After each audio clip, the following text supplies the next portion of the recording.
make sure you're subscribed to Jerk Crispy.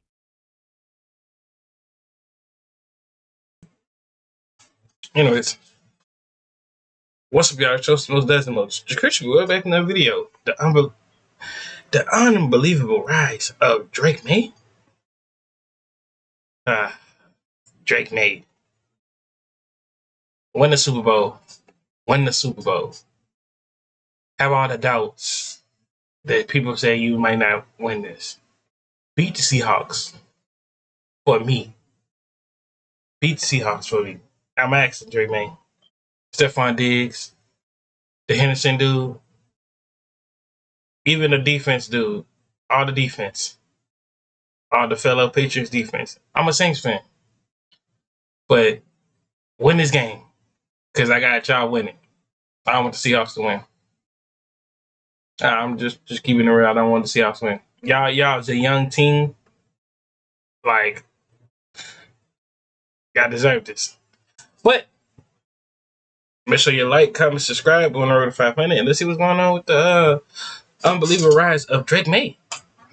Drake Maye isn't Tom Brady. But what's scary is, statistically, he's off to a better start than the GOAT. Because in just his second year, Maye's first in the NFL in passer rating, first in completion percentage, top 5 in passing yards per game, top 3 in touchdowns, and somehow still top 5 in QB rushing yards. Yeah. Drake Maye is a more mobile version of Brady. You get an all-timer about every 4 or 5 years. I think we found one. He turns dead plays into explosive ones. He turns chaos into chances. And he makes throws on the move that shouldn't exist. And just how diabolically accurate this player has been.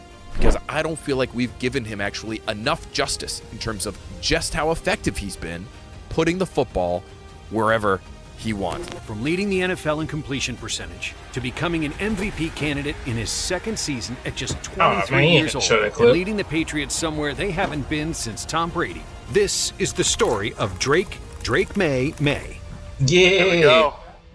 Growing up, Drake Maye was the youngest brother in the most competitive household in North Carolina. His dad, Mark, had played quarterback at UNC back in the 80s, and his brothers were just as legendary. Luke played basketball for the North Carolina Tar Heels from 2015 to 2019, and was part of the team's 2017 national championship win. In fact, he made headlines during the Elite Eight game, as he made the game-winning shot to beat Malik Monk's Kentucky squad with 0.3 seconds left, eventually paving the way for their overall victory. Cole won a national championship in baseball at Florida, and Bo hooped for UNC too. This family is the Mannings of North Carolina, former North Carolina offensive coordinator for So they all good at a position. Okay. So every day in that house felt like the Olympics without the cameras. But here's the thing. Instead of getting buried under all that pressure, Drake absorbed it. As a freshman at Huff High School, Drake sat behind a junior quarterback because his coach was committed to playing the upperclassmen. But the rest of the state already knew something that the coaches weren't saying out loud. During playoff prep that year, Myers Park head coach Scott Chadwick started doing what every coach does, scouting opponents. But when he got on the phone with coaches who'd faced Huff earlier in the season, they told him something he couldn't believe. "I had other coaches tell me, hey, don't hurt the starter. You don't want to knock him out," Chadwick said. "You don't want that freshman coming in. The freshman is the better quarterback. You don't want him coming in. Don't knock the starter out." Chadwick didn't fully understand what that meant yet, but he would, because while Drake waited behind the starter, he started training at Chadwick's quarterback factory that he ran with Vikings quarterbacks coach Josh McCown. Chadwick was so impressed that he convinced the Mayes to move just so Drake could play for Myers Park. And that decision changed everything. In his sophomore year, he threw for 3,201 yards and 36 touchdowns, leading his team to the state semifinals. Then, in his junior season, Myers Park averaged 50 points per game and were the #1 team in the state and nationally ranked. Maye set a state record by completing 72% of his passes for 50 touchdowns to just 2 interceptions. But the state playoff formula sent him on the road in the quarterfinals to play the #2 team in the state, where they fell 35-32. But Drake wasn't done, and his senior season was shaping up to be historic. He was already a 4-star recruit with offers from Alabama, Clemson, Ohio State, and UNC. And Myers Park was going to have 2 nationally televised games, one of them at Bank of America Stadium. Imagine Drake Maye went to Clemson. That would have been dope. Lucky. On NFL Network against Trinity Christian and some kid by the name of Shedeur Sanders. Shedeur? Deion Sanders. And then that wonderful thing called COVID happened. And Drake Maye, one of the best high school quarterbacks the state had ever seen, never played another down. When it came time to pick a college, after originally committing to Alabama, Drake decided to continue his family's legacy. He was going to UNC. But the Tar Heels already had a star quarterback in Sam Howell, so Drake redshirted in 2021, waiting and learning. What was it like learning behind Sam Howell? Yeah, I think it was a blessing. I think the main thing about Sam was just, how he approached it, every day, his preparation, whether it's in this quarterback room or just, day in, day out. He treated it like, it was a 9-to-5 job. Everything he thought, he kind of did his life around football, and especially in season. We'd stay in till 8 to 9 o'clock, and sometimes even 10 o'clock, just watching film over and over, same clips. I tell him, Sam, we already watched that and stuff like that. By 2022, this was Drake's team, and on opening night against Florida A&M, he threw 5 touchdowns, becoming the first UNC quarterback to ever do that in their debut. And by the end of 2022, Drake led the entire country in total offense, with a combined 5,019 passing and rushing yards. He set the school record for passing yards, tied the record for touchdowns, and took UNC to the ACC Championship game and the Holiday Bowl, as he earned ACC Player of the Year as a first-year starter. And he didn't stop. In 2023, teams threw everything they had at him, and he still delivered 3,600-plus passing yards, 24 touchdowns through the air, 9 more on the ground, and multiple 400-yard performances. By the time he finished his college career, he was top 5 in passing yards and passing touchdowns in UNC history, all while starting only 2 seasons. Now he was heading to the NFL draft, a draft that was historically loaded with quarterback talent. There was Caleb Williams, Jaden Daniels, Bo Nix, J.J. McCarthy, and Michael Penix, all projected to go in the first round. 2 Heisman winners, 2 QBs who had just faced each other in the national championship. And right in the middle of all that chaos sat Drake Maye, the prospect nobody could quite pin down. Caleb Williams was the locked-in number 1 pick going to the Bears, but behind him, no one knew who was going number 2. Some scouts swore Drake Maye was the best QB in the entire draft. Others said they wouldn't touch him at number 2. And in a class this stacked, that uncertainty mattered. So, with the second pick, the Washington Commanders played it safe, selecting LSU's Jaden Daniels, who had played 55 college games, nearly double Drake's total. That left the Patriots on the board at number 3, with the option to either trade down or stick and pick. And despite Brian Daboll and the New York Giants desperately trying to trade up, the Patriots refused, because they knew exactly who they wanted: Drake Maye.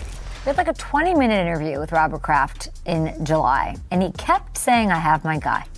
I have my guy. And he was talking about Drake Maye. When Tom Brady walked out of New England in 2020, the Patriots lost the engine that powered 20. Yo, that's crazy. Dude already had playing and studied film. See, that's why I told y'all, if y'all study film, like if y'all go back and watch my video with the rise and fall Kansas City Chiefs, if the Kansas City Chiefs want to be more contenders and go back to the Super Bowl, they have to study film. They have to watch who they need to watch. They need to get an actual backup quarterback that's going to actually do their thing, put them into plays and snaps and stuff like that. But I'm not going on details today. You know what I'll say if you watch the video. Years of dominance and 6 Super Bowls. They tried everything, from Cam Newton to Bailey Zappi to Mac Jones, but none of it worked. From 2022 to 2024, the Patriots ranked bottom 5 in offensive yards every single season. The dynasty was ashes, and this Drake Maye kid was drafted to save them. However, the Pats' initial 2024 plan was for Maye to sit and learn, as Jacoby Brissett led the team. But after a brutal 1-4 start, New England made the bold move to hand the keys to Drake Maye, and his first game changed everything.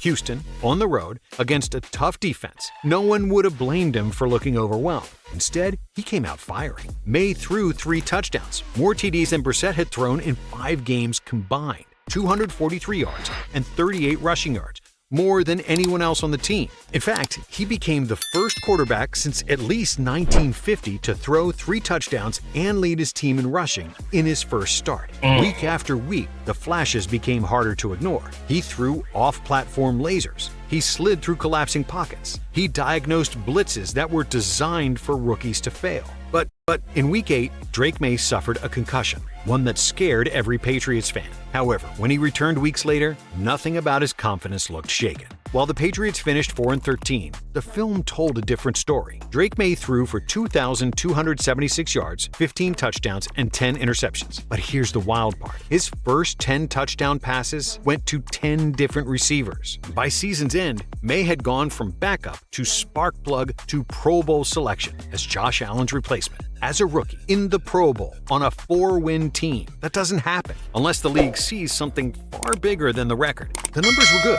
The highlights were better. But what Maye gave the Patriots was something they... Boy, that boy juked the mess out of that boy. Man, hold on. The numbers were good. The highlights... 49, 45, whatever you were is. better. But what Maye gave the Patriots was something they hadn't felt since the day Tom Brady walked out the door. Belief. The spark had been lit, but the rest of the league had no idea how fast that spark was about to turn into a fire. Because that offseason, new head coach Mike Vrabel walked through the doors, a former Patriots legend, a no-nonsense leader, and the first coach since Belichick who came in with a clear identity. New England dropped $364 million in free agency, the most in the entire NFL, by over $90 million. They swung big at wide receiver with Stephon Diggs, the former All-Pro, signed to a 3-year, $63.5 million deal. Oh, yeah. It was bold. If they win the Super Bowl this year, they going back next year. But it was also risky. Diggs was 31, coming off a torn ACL, and also had some character concerns. Still, it beats Demario Douglas at wide receiver 1, and they didn't stop there, adding offensive linemen Morgan Moses, Garrett Bradbury, and Wes Schweitzer to stabilize their front that ranked 31st in the NFL the year before. On the defensive side, Vrabel wanted speed, toughness, and pressure, and the Patriots bought exactly that. Edge Harold Landry III, his former Tennessee pass rushing weapon, Edge Calebon Chason, defensive tackle Milton Williams, a $100 million interior disruptor with a breakout upside, nose tackle Kiris Tonga, a 340-pound run stuffer in the middle, linebackers Robert Spillane and Jack Gibbons, safeties Marcus Epps and Jalen Hawkins, and cornerback Carlton Davis III. A true outside. But so this nigga Carl Davis look like Will Smith, and Will Smith played football. Saying, I swear he do. Marcus Epps and Jalen Hawkins, and corner. You can't tell me that man do not look like Will Smith mixed with Urkel, bro. Yeah. Quarterback Carlton Davis III, a true outside corner to pair with Christian Gonzalez. For the first time since Brady left, the Patriots felt like a team with direction. It was all up to Drake Maye. But the thing about quarterbacks is they usually take a step back in year 2. Defenses have film on them. Teams know their weaknesses, the so-called sophomore slump. But Drake Maye, he was different. He opened the 2025 season with back-to-back 250-plus yard games. And in Week 5, Buffalo came into Foxborough expecting to rattle the kid. Instead, Maye gave them the first real welcome to the show moment. Late in the fourth, tied game, Bills sitting in their too-high trap coverage. Maye hit Kayshon Boutte as New England went on to finish the drive and win the game, upsetting the heavily favored Bills. And this is when the stat line stopped being good and started becoming insane. A 3-touchdown day against Miami, a near-perfect passer rating in a divisional blowout, multiple games with 300-plus yards and 0 turnovers. Week 10, Pats versus Bucks. Maye drifts right, reset his feet, and launches an absolute moonshot, 56.4 yards in the air, the longest of this season, landing perfectly into Mac Hollins' stride. 2 weeks later, against Cincinnati, Drake held the safety with his eyes, climbed the pocket, and dropped a late. Hey, the Hawkins dude, bro. If you go back to a clip with the Hawkins dude, bro, the Hawkins dude did the Warriors come out to play. Longest of this season, landing. Warriors come out to play. He the only person that I know that don't wear shoes. I don't know. That man just walk barefoot everywhere he go. I don't know why. Perfectly into Mac Hollins' stride. 2 weeks later, against Cincinnati, Drake held the safety with his eyes, climbed the pocket, and dropped a layered dart down the seam to Demario Douglas.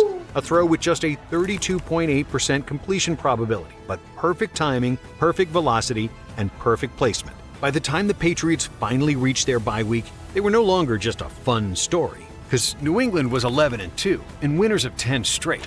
Back in high school, we won 13 straight. In college, I think we may have won 8 or 9 straight. But no, this is a different beast. This is the NFL. Maye ended up leading the Patriots to a division title, the number 2 seed in the entire AFC, and is now an MVP candidate.